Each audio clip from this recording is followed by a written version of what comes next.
नमस्कार, मी Bhushan लिंबे, chartered accountant आणि financial adviser. आज एक वेगळ्या टॉपिकवरती मी संवाद साधणार आहे. टॉपिक आहे rich mindset versus poor mindset. Mindset म्हणजे आपली विचारसरणी. तर श्रीमंत लोकांची विचारसरणी काय असते आणि गरीब माणसाची विचारसरणी काय असते. श्रीमंत आणि गरीब हे पैशाने लोक आपण मोजतो, पण पहिलं श्रीमंत व्हायला ना एक श्रीमंतीची मानसिकता लागते. आपण आज अशा गुणांबद्दल बोलूया आपण जी श्रीमंतांकडे असते आणि अशा गुणांबद्दल बोलूया आपण जी गरीब लोकांकडे असते. तर आपण गरीब मानसिकता काय असते तिकडनं श्रीमंत मानसिकता चेंज कसा करू शकतो ह्याच्यावर आपण बोलूया. अच्छा, ही मानसिकता जी आहे ना ती एका दिवसात चेंज होणार नाही. त्याच्यासाठी कंटिन्युअस डे अँड नाईट, महिने महिने, वर्षानुवर्ष प्रयत्न करत राहायला पाहिजे आपण. तर श्रीमंतीकडनं आपण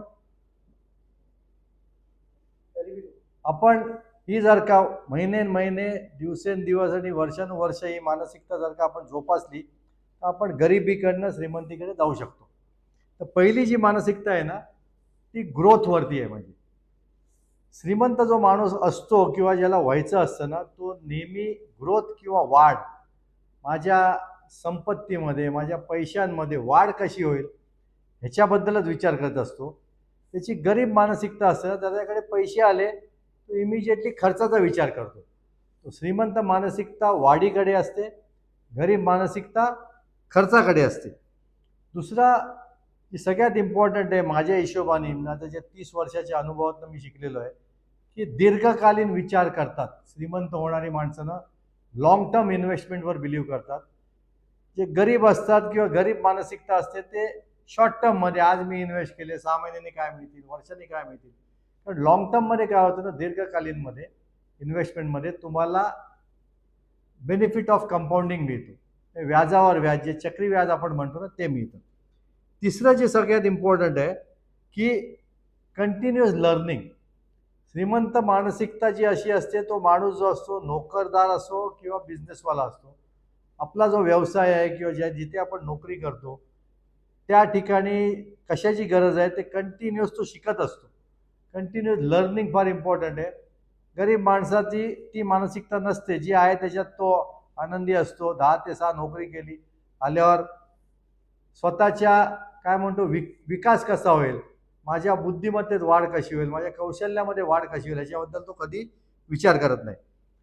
आणि एक सगळ्यात जी इम्पॉर्टंट आहे पण डिफिकल्ट पण आहे, श्रीमंत माणूस असतो ना तो स्केअरसिटी म्हणजे टंचाईकडनं ॲबंडन्सकडे, ॲबंडन्स म्हणजे मला जरुरी आहे ना त्याच्यापेक्षा जास्ती कसे मिळतील ह्याच्याकडे त्याची तो मानसिकता चेंज करतो.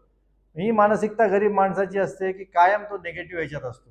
अरे मला 60,000चा पगार आहे, 60,000मध्ये काय होणार, माझं हाऊसिंग लोन आहे, माझा खर्च एवढा आहे, मुलांची शाळेची फी आहे. मग तो नेहमी नेगेटिव्ह ॲटिट्यूडमध्ये असतो. श्रीमंत ज्याला व्हायचं असतं किंवा श्रीमंत माणूस जो झालेला असतो ना त्याची मानसिकता नेहमी ॲबंडन्सची असते की अजून जास्ती कसं कमवू. ह्या सगळ्या ज्या काय म्हणतो वैचारिक गुण आहेत ना त्याच्यावर आपण जर का काम केलं तर पहिला गुण आहे वाढ कशी होईल माझी, खर्च न करता इन्व्हेस्टमेंट करून माझ्या संपत्तीमध्ये वाढ कशी होईल हे बघायला पाहिजे. दुसरं कायम दीर्घकालीन विचार करायला पाहिजे. तिसरं पैसे आल्यानंतर इन्व्हेस्टमेंट करायचे ना की खर्च करायचे. चौथं कंटिन्युअसली लर्निंग, तुमच्या जे काय स्किल्स आहेत त्याच्यामध्ये लर्निंग करायला पाहिजे. आणि विचारसरणी तुमची स्केअरसिटीपासून ॲबंडन्सपर्यंत.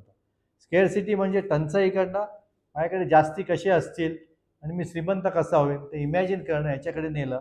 ही मानसिकता जर का आपण हळूहळू डेली, महिने महिने आणि वर्षानुवर्ष आपण जोपासली तर नक्की आपण श्रीमंतीकडे झुकू शकतो. थँक्यू.